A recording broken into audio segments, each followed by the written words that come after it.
Have you ever been just browsing the internet and you stumble upon something that kind of shocks you and puts you in a state of disbelief? And then you say, could this actually be true? Well, this actually happened to me the other day. And after a bit of, nah, that can't be us, I actually came to the realization that some of it may be true. So today we are going to cover the Baltimore Ravens equivalent in the National Basketball Association. And to cap it off, we're going to discuss a wild weekend that began with a bang, but for some reason, this had me triggered on two different levels. So let's jump into it right now.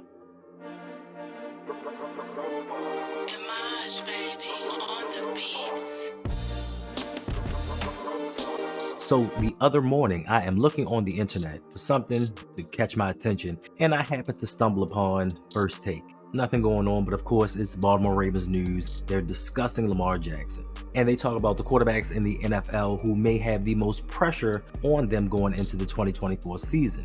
And if you listen here, they talked about how Lamar has a lot of pressure. Kimberly Martin talks about how Lamar has a lot of pressure on his shoulders, but there was some gentleman that I do not recognize who stated that Lamar Jackson should not have much pressure on his shoulders at all. To which everybody was in shock and awe. So instead of me explaining it, let's just listen. If the pressure's coming from within, absolutely. If the pressure comes from the Baltimore fan base, sure. I don't see it though. I don't think there's all that much pressure. I think people now understand who he is and who they are. If you're a Philadelphia 76ers fan, you know what I'm talking about. Like the Ravens are the Sixers of the NFL. Let's go back to last year, right? Todd Monken comes in as the offensive coordinator. Everyone's excited. Roman's out. It's not going to be tight end running back heavy. We're going to lean more on the wide receiver. We draft Zay Flowers. We bring in Odell Beckham. Everyone's very excited. Everyone's picking them, right? Pressure's building. And then pop, they deflate. This year, who's picking them? No one's picking them. Who's picking them to win the Super Bowl? The guys I was just on set with. Win the division. Vegas is going to go with Joe Burrow. I don't see the pressure this year, mostly because I think people understand, okay,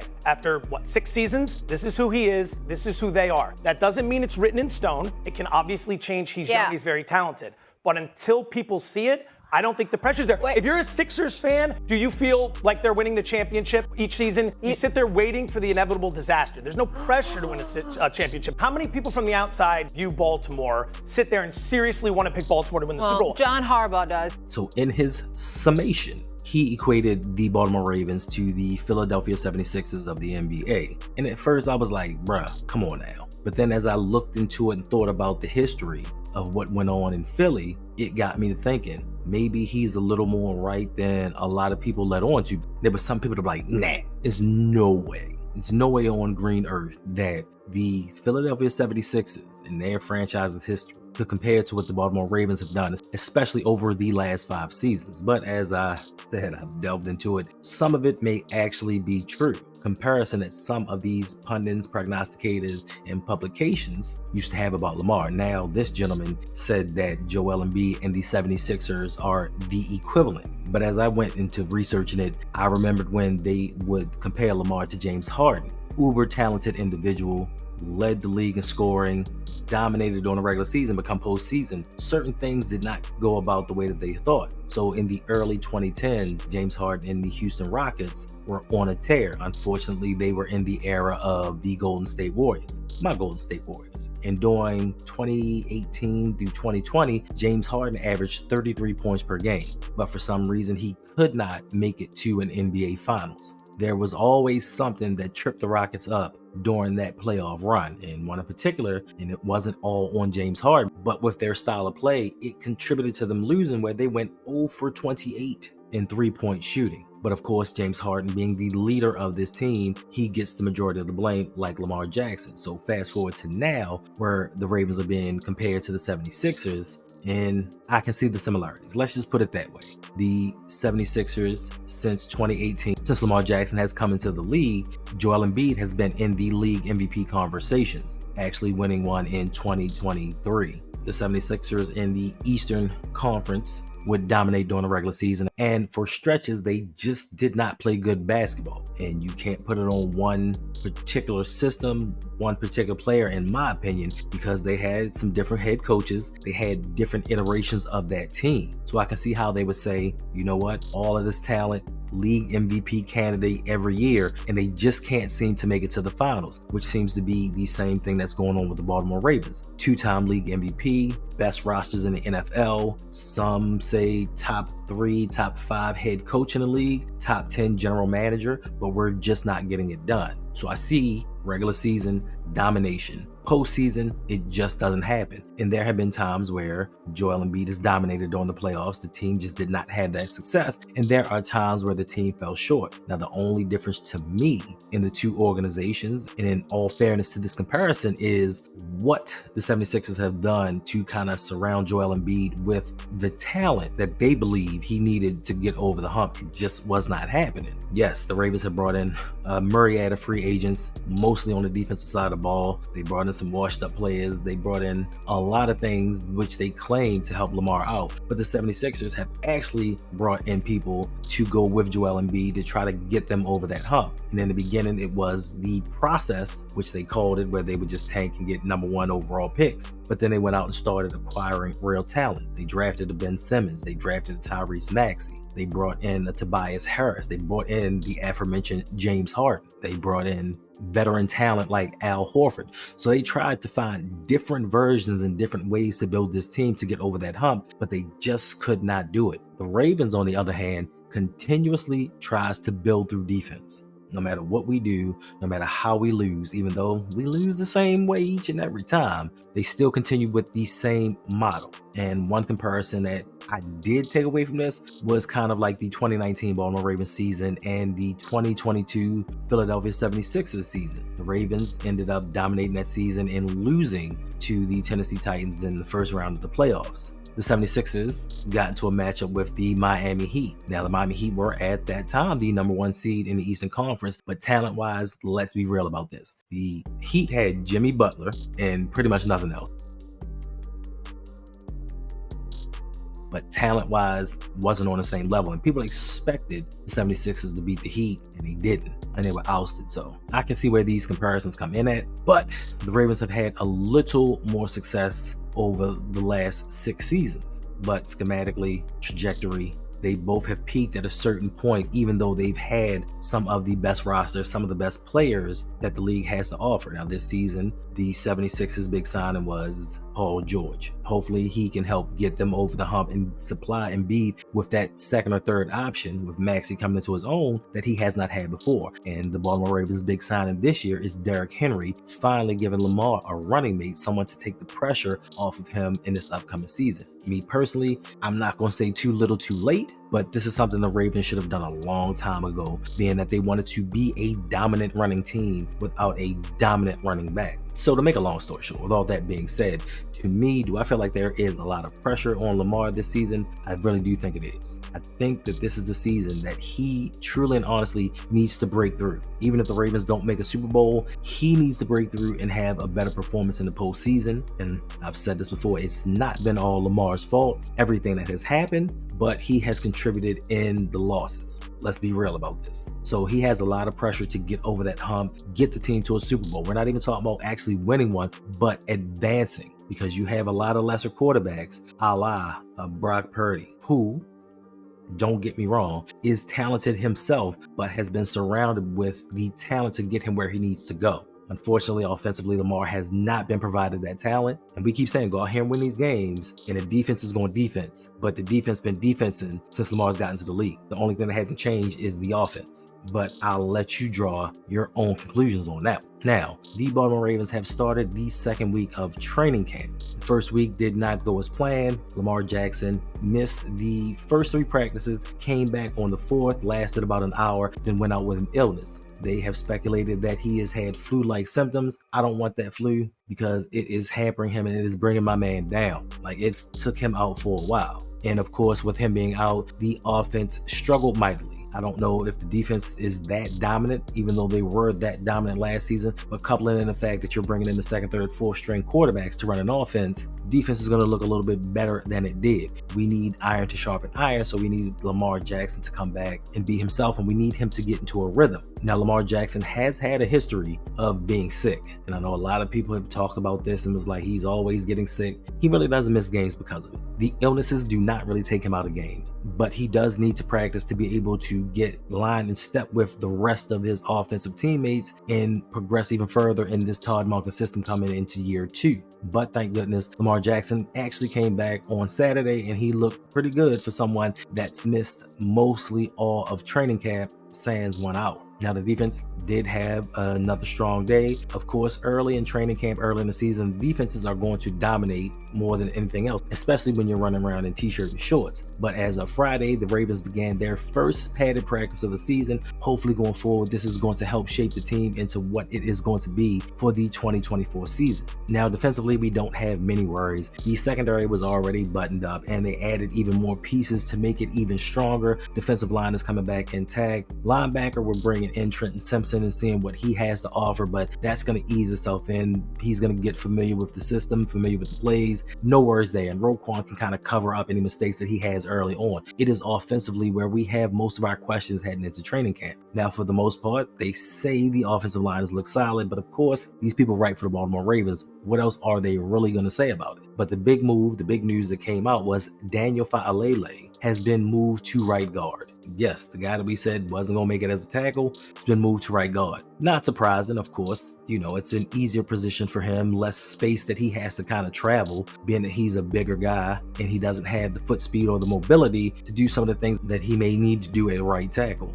But the surprise that came into me was they say he has first crack at the right guard spot. I don't know where this came from. I don't know if it's true, but all offseason long, y'all been telling me Ben Cleveland, Ben Cleveland, Ben Cleveland, and now they're talking about Faalele getting first crack at right guard. Make that make sense, because y'all said, hey, he's been strong all offseason. He's rite of passage for the right guard position, but they're taking somebody that they're just moving, taking them over and say, hey, learn this position, you get first crack. What does that say about our offensive line? Now, they do say that on the left side, Andrew Voorhees is looking pretty solid. Let's see, they just put the pads on. I'm going to wait. I'm going to wait till the preseason. I'm going to wait till they start scrimmaging and practicing against another team and not the team that they know. Not people they see every day where they learn and pick up on tips and tricks of what the other players are doing. I need them to go up against fresh people and people scheming against them. But I'm going to hold judgment, being that the offensive line is the biggest question mark heading into the season. A lot of us are skeptical about how well they're going to play. For me, no matter how good these guys are, it's still and will always be about continuity. How well these gentlemen play together. How well they pick up stunts. How these 5 gentlemen are in lockstep when it comes to protecting our greatest asset. But it is only the second day of padded practices, so I'm going to hold judgment. But it still makes me kind of like, you're moving a guy over and now he's in the first position? Where to do that at? Like, yo, come over here and try this out, but you starting off in pole position. Hope you win. And last but not least, Friday. Friday was a day of days. Now, for me, I love when players get paid. Violent sport, taking years off their life, providing entertainment for millions around the world, and in particularly, they are the reason that I do what I do. If it were not for sports and players, I wouldn't be here right now talking to y'all. So for them, get your money. But as of Friday, I got a little triggered. I'm not gonna hold you. Like, I felt some kind of way. Not in the beginning, later on, because what happened was I'm sitting around and for some reason, maybe it was work, kind of busy on Friday, so I wasn't really paying attention to the internet that much. Then I get a message on my phone saying Tua Tagavailoa has signed an extension with the Miami Dolphins. I'm like, all right, bet. We saw this coming. He was kind of holding in, angling for a new contract. Figured he was going to get something. Didn't think it was going to be what it was going to be, but Tua signed a 4-year, $212.4 million extension with $167 million guaranteed, $53.1 million average per season, which made him the 3rd highest player in the NFL. And I wasn't really too upset about it. I was like, he has improved. He did lead the league in scoring, but then I thought about him, was like, 3rd, this is the same guy that with 5 games to go in the 2023 season, the Miami Dolphins blew a 3-game lead, lost the division, then had to go up to Kansas City in the freezing cold and looked terrible. This was Tua's first time in the playoffs. He did not play last season. Injuries. And that was another thing for me. Going into the season, they said, we don't know if we can trust him going forward because of all the concussions that he had. Now, I remember when there was a quarterback who was up for a contract and he had been injured for 2 seasons, and they said, I don't know if we should give him all this money because he's injury prone. And no, I'm not talking about Joe Burrow. They gave him his money no problem, even though he's been injured half of his time in the NFL. Then, once I thought that was done, still not paying attention to the internet, I see a message in the Discord. Jordan Love becomes the highest paid player in the NFL. I'm like, this is a lie. Why y'all playing with me? And then I look it up and I see that Jordan Love signed a $220 million contract. Jordan Love. Once again, get your money, guys. Get as much money as you can. But this deal, this 4-year deal, makes Jordan Love tied for the highest salary in the NFL at $55 million per year. $75 million guaranteed at signing, the most ever, $160 million in guarantees. When Jordan Love got drafted to Green Bay in the first round, a lot of people were skeptical, saying that he didn't have a lot of success in college. He had one good year, and that was enough to propel him into the first round, and that they were making a mistake. But unbeknownst to us, Jordan Love could play. Like, the dude balled out. He became one of 5 players in NFL history in his first year to throw for 4,000 yards and 30 touchdowns. Dude balled out. He surprised everyone. I thought that he would be a decent quarterback, but I didn't know he had this. So I was like, okay, happy for the kid. But the issue that I had is, and the 2 ways that I was triggered was, one, Tua, one time in the playoffs. Didn't play the year before, played this year, failed spectacularly. Injury prone, 3rd highest paid in the league, no problems. Jordan Love, 1 year as a starter. It was a damn good year. 1 year as a starter. Happy for him because he beat the snot out of the Dallas Cowboys. I give him credit for that. But he did throw the game-losing interception against the San Francisco 49ers. But he had 1 good year. His first, don't get me wrong, his first as a starter. 1 good year, great year. But he hasn't done it long enough. And he becomes the highest paid player in the NFL. Whereas, all I heard about Lamar Jackson was he's injury prone. We can't trust him. He hasn't done anything in the playoffs. What has Tua done? Hasn't Tua been injury prone? He was injury prone coming out of college. He hasn't done anything in the playoffs. What has he done to become the 3rd highest player in the NFL? Jordan Love, yes, coming through, first year, playoff victory. Kudos to that, 4,000 yards, 30 touchdowns. Tua didn't even get 30 touchdowns. He has Tyreek Hill, Jalen Waddle, David Achane, Raheem Mostert, and Mike McDaniel as his head coach, and he didn't throw for 30 touchdowns. But kudos, he threw for 30 touchdowns, but he's only done it for 1 year. And I don't hear the backlash that I heard with Lamar Jackson. You know, I don't know what it could be. You tell me. But the second way I was triggered was the fact that all the things that I just mentioned, all the reasons why people would have said that Lamar didn't deserve the contract if that were him, is the fact that these 2 organizations knew I have franchise quarterback, and we need to keep him here if we feel like we want to win a championship. But the Baltimore Ravens had to fight with Lamar. They had to go through this ugly back and forth. Lamar had to threaten a trade for him to get his money. So not only have the people outside the organization kind of, in my opinion, disrespected Lamar on him being paid and about the money they thought that he deserved, his own organization that he brought back. Because remember, before Lamar got here, we had some lean years. It was some years that your boy Harbaugh wasn't winning, and then Lamar came through, and we've had one of the best teams, one of the 3 to 4 best teams in the NFL since. But the organization did not want to pay him. And more than that, during his rookie contract, they did not give him the talent that he truly deserved to help him progress as a passer. And I know they're slowly trying to bring in bits and pieces, some shop right here, some Stop Shop and Save over there, a little bit of Rite Aids, some Woolworth, some Walgreens. You know, they're bringing in pieces from all of these places, but it's still not enough. And to me, it's just, the saying is true. It be your own people. And it brings me back to a famous philosopher and the quote that he had. That's not all. MCs have the gall to pray and pray for my downfall. And pray. All right, y'all. Make sure to hit that thumbs up button on this video. It helps with the algorithm. It helps push me out there. We're on the road to 5,000. We had a little momentum. We slowed down. Let's get this back going. Let's get it rolling. Need your help, people. Because the only reason I do this is for y'all. Just trust me. Y'all haven't noticed. There hasn't been a lot of videos coming out. I just have not been feeling it. But some of you enjoy the content. Some of you enjoy me coming on here rambling for a little bit. Shout out. High five to all 10 of y'all. And until the next video, I'm out.